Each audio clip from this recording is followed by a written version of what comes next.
जय गुरु जी। शुक्राना गुरु जी। संगत जी, मैं आज आपके साथ अपना एक सत्संग शेयर करना चाहती हूँ। मेरे हस्बैंड के मुंह में बहुत ही ज्यादा छालों की परेशानी थी, माउथ अल्सर्स। मैं इस चीज से शादी के बाद काफी लंबे समय तक परेशान थी। बहुत से अजीब अजीब से ख्याल और डर भी थे। बहुत कुछ गलत भी सुना था कि माउथ अल्सर से बड़ी बड़ी बीमारियां भी हो जाती हैं। संगत जी, एक दिन मेरे घर सत्संग था और सत्संग खत्म हो चुका था। सत्संग के बाद संगत जा चुकी थी। मैं अपने बच्चों के साथ गुरु जी के पास बैठी थी। इतने में दरवाजे पर बेल बजती है और एक आंटी अपनी बेटी के साथ मेरे घर पर आ जाती हैं। और मैं उन आंटी से पहली बार ही मिली, वो पहली बार ही आए थे। उन्होंने मुझे बोला कि आंटी, मुझे नहीं पता मैं आज यहाँ क्यों आई हूँ और मेरी बस बेटी को लेकर मैं यहाँ माथा टिकाना चाहती हूँ। प्लीज क्या आप मुझे दरबार में जाने की परमिशन देंगी? मैंने कहा, गुरुजी ने आपको बुलाया है तो आप बिल्कुल जाइए आंटी। वो अंदर आंटी आए और उनकी बेटी और वो आंटी बैठे, उन्होंने माथा टेका।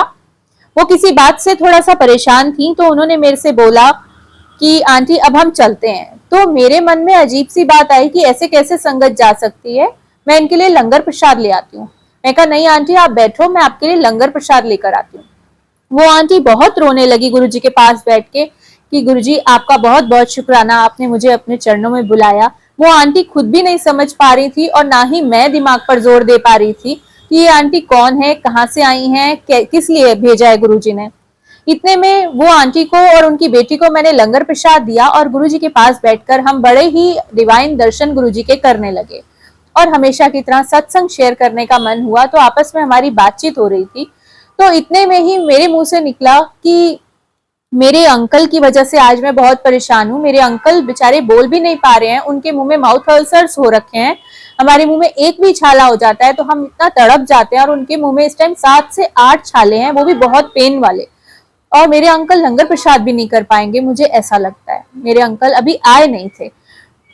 इतने में वो आंटी कहती है, अरे शुक्राना गुरुजी, शुक्राना गुरुजी। वो उन्होंने लंगर प्रसाद करते ही एकदम गुरुजी को दंडवत प्रणाम किया और मुझे कहती है, आंटी मुझे बस 2 मिनट दीजिए, मैं आज का सत्संग शेयर करना चाहती हूँ, बस मैं नीचे 2 मिनट गाड़ी के पास होकर आती हूँ। वो आंटी फटाफट नीचे गए, अपनी एक्टिवा की डिक्की खोली, उसमें से कोई पैकेट निकाला और ऊपर आ गई। उन्होंने गुरुजी के चरणों में लगाकर वो प्रसाद मुझे दे दिया। मैंने पूछा, आंटी ये क्या है? इतने में वो कहती है, आंटी अब समझ आया कि आज गुरुजी ने मुझे यहाँ पर क्यों भेजा। कह रही, मैं इस दरबार में बहुत वक्त से आना चाहती थी लेकिन जरिया नहीं बना, आज ही वो पहुंच पाई। क्योंकि हर दरबार में गुरुजी की मर्जी से ही बंदा पहुंच पाता है, गुरुजी की मर्जी के बिना कुछ भी नहीं होता। इतने में वो आंटी झरझर आंसू उनके बहने लगे। वो मेरे हाथ में एक दवाई का पैकेट देकर कहती हैं कि आंटी देखो ये क्या है। मैंने उसमें पढ़ा तो वो माउथ अल्सर्स की दवाई थी। वो बोली कि आंटी 1 हफ्ता पहले मेरी बिटिया के मुंह में छाले हो गए थे। मैंने पास के केमिस्ट से, जिसकी बहुत मशहूर दवाई होती है, उसे सब कुछ बताकर मैंने उस दवाई के बारे में बताया और केमिस्ट से दवाई लेकर अपनी गाड़ी की डिक्की में रखी। लेकिन मैं वो पैकेट अपने घर पर नहीं ले जा पाई। आज 2 दिन हो गए, वो मेरी एक्टिवा की डिक्की में ही पड़ा था और मैं यहाँ आ गई 2 दिन बाद। और जैसे ही मैंने ये सुना और वो दवाई रूपी अमृत जब प्रसाद वो मेरे हाथों में आया तो मेरे तो आंसू इस तरह बहे। मैं गुरुजी का शब्द नहीं थे मेरे पास कहने के कि गुरुजी को हमारी कितनी चिंता है। उनको पता है कि मेरा किस बच्चा किस स्थिति में है, उनको हर चीज की खबर है।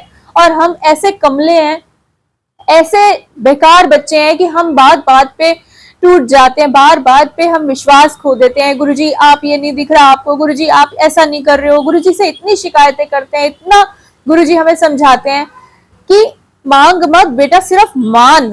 और हम उस एक लाइन में जो जितनी गहराई है ना, हम उसे समझ ही नहीं पाते। गुरुजी कहते हैं सिर्फ तुम मेरे से जुड़े रहो, पॉजिटिविटी में रहो, बाकी सब कुछ मैं देख लूंगा।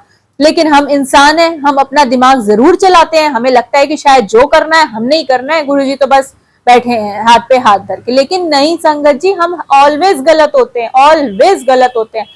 गुरुजी को हमारे आगे पिछला सब कुछ पता है, जो हम देख सोच भी नहीं सकते ड्रीम्स में कि आगे क्या है। गुरुजी उस तक का इलाज कर देते हैं, हर चीज का सॉल्यूशन गुरुजी हमें घर बैठ कर देते हैं।